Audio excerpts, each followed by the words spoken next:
many companies are switching from a hiring-focused talent strategy to one more focused on engaging and inspiring their current workforce, which makes it a really opportune time to gauge morale with an engagement survey. The precise, prescriptive, honest, and transparent output of an engagement survey can really guide a lot of management decisions. This is for two reasons. One, a good survey will keep respondents anonymous while still attributing what team they're on. And this is just so that middle managers can still receive actionable feedback through generation of a team report. So, for instance, if engineering is feeling a lot more engaged than sales, then the company should be focusing on sales, and the manager should be aware of that.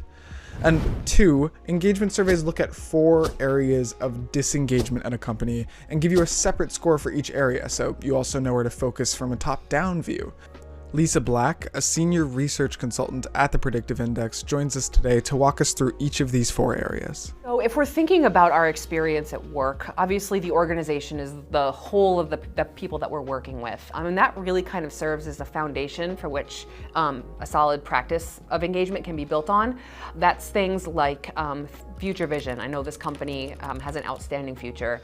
I trust the senior leaders. Senior leaders have done a good job of change management, communicating those changes. I go back to Maslow's hierarchy of needs, right? If you don't have food, water, and shelter, you can't concentrate on anything else. That's the basis of the pyramid, and that's kind of what the organization serves for within engagement. If you don't have these factors settled and in a good place, then even though you might have the best manager in the world, they're going to struggle to really get a foothold on making your work experience better, because you might not know if you have a job the next day if your senior leaders are untrustworthy, or balls might get dropped, or people might be trying to accomplish the same thing in 2 completely different ways if there's no communication. So that's really a basic foundation that we talk about.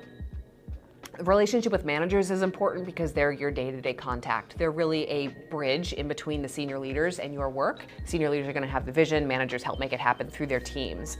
And so that relationship is really important too. We're measuring things like, not only does my manager treat me like a human being, they treat me with respect and dignity, they care about me as a person, but they also help get the work done, or help me get the work done. So they make sure that if I've got blockers, they're going to try and remove those obstacles.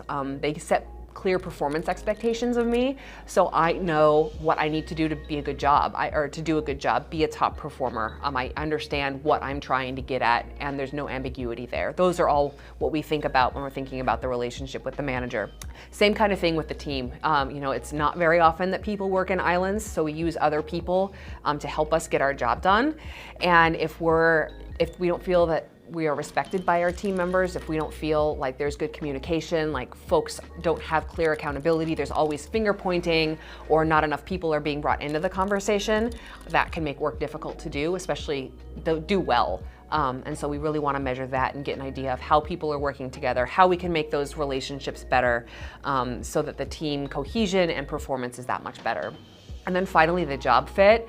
Obviously here at PI, we talk about personality and job fit. And once we know that we have that right person in the right role, we want to make sure that that person has what they need to do their job well. Things like, I've got the tools and tech I need to do my job. And if I'm still working on Windows 10, 15 years from now, that's going to be an issue, right? Because things are going to be slower. I'm not keeping up with the times. It's really hard to be competitive if you don't have what you need to do as good of a job as you've been hired on to do. So that's why we think about those 4 forces, talk about them as engagement or disengagement. They're related to engagement. So as one goes up, the other's going to go up. Same thing. When one goes down, the other's going to go down. Special thanks to Lisa for walking us through those areas of engagement. I hope you learned a little bit more about why it's important to really get a pulse on your organization now more than ever.